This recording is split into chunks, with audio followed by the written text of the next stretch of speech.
Assalamualaikum warahmatullahi wabarakatuh. Saya akan menjelaskan tentang esensi dan urgensi demokrasi Pancasila.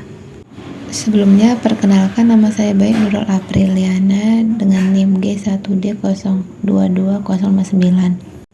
Baik, langsung saja ke intinya ya.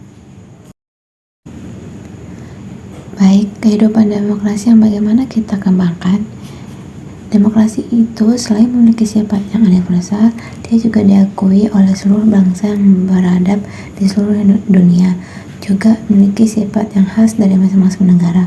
Sifat khas demokrasi di setiap negara biasanya tergantung ideologi masing-masing.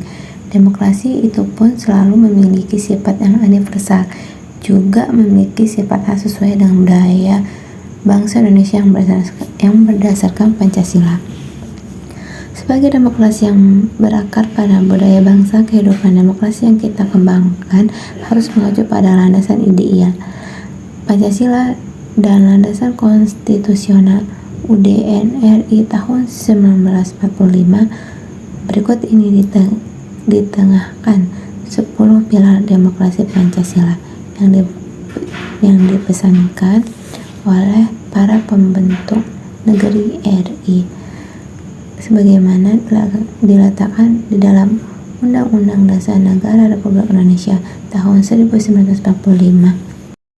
Kemudian, mengapa kehidupan yang demokrasi itu penting? Pada hakikatnya, sebuah negara dapat disebut sebagai negara yang demokratis apabila di dalam pemerintahan tersebut rakyat memiliki kesempatan untuk berpartisipasi dalam perbuatan keputusan, memiliki persamaan di muka hukum, dan memperoleh pendapatan yang layak karena terjadi distribusi pendapatan yang adil. Mari kita uraikan makna masing-masing. Partisipasi dalam perbuatan keputusan. Dalam negara yang menganut sistem pemerintahan demokrasi, kekuasaan tertinggi berada di tangan rakyat dan pemerintahan dijalankan berdasarkan kehendak rakyat. Aspirasi dan kemauan rakyat harus dipenuhi dan pemerintahan dijalankan berdasarkan konstitusi yang merupakan arah dan pedoman dalam melaksanakan hidup bernegara. Para pembuat kebijakan memperhatikan seluruh aspirasi rakyat yang berkembang. Kebijakan yang dikeluarkan harus dapat mewakili berbagai keinginan masyarakat yang beragam.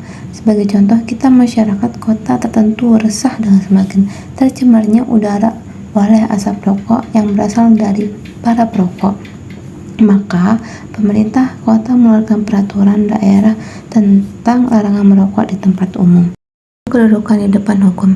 Seiring dengan adanya tuntutan agar pemerintah harus berjalan baik dan dapat mengayomi rakyat, dibutuhkan adanya hukum. Hukum itu mengatur bagaimana seharusnya penguasa bertindak, bagaimana hak dan kewajiban dari penguasa dan juga rakyatnya.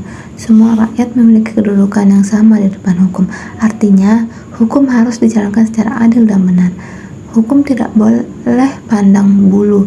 Siapa saja yang bersalah dihukum sesuai ketentuan yang berlaku.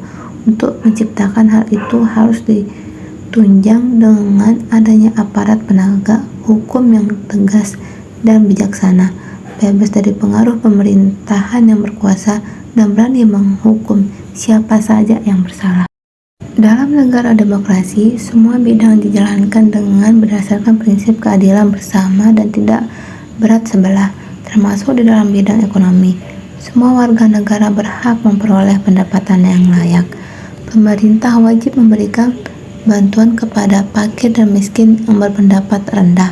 Akhir-akhir ini, pemerintah menjalankan program pemberian bantuan tunai langsung.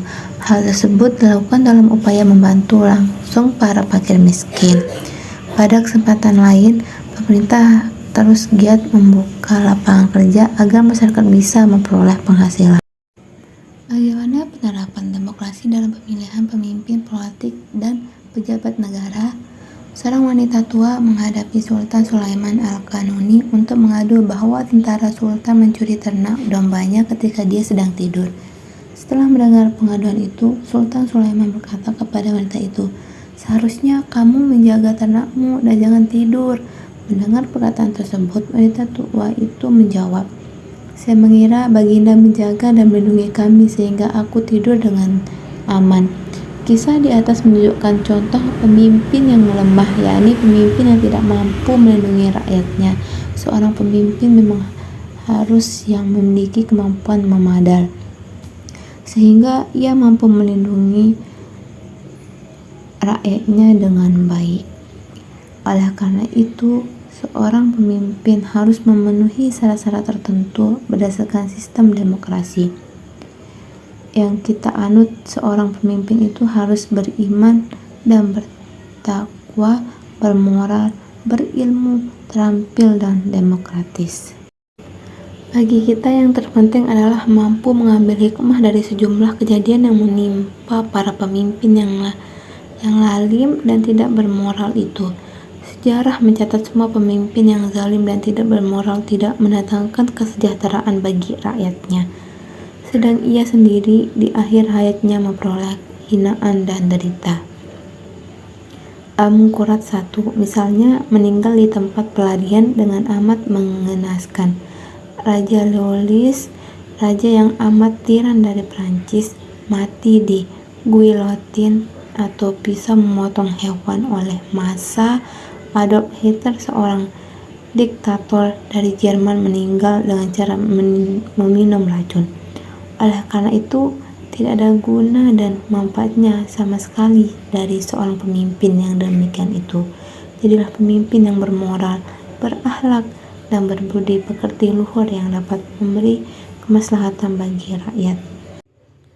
Mungkin hanya ini yang dapat saya sampaikan, kurang dan lebihnya mohon dimaafkan. Wabillahi taufiq wal hidayah. Wassalamualaikum warahmatullahi wabarakatuh.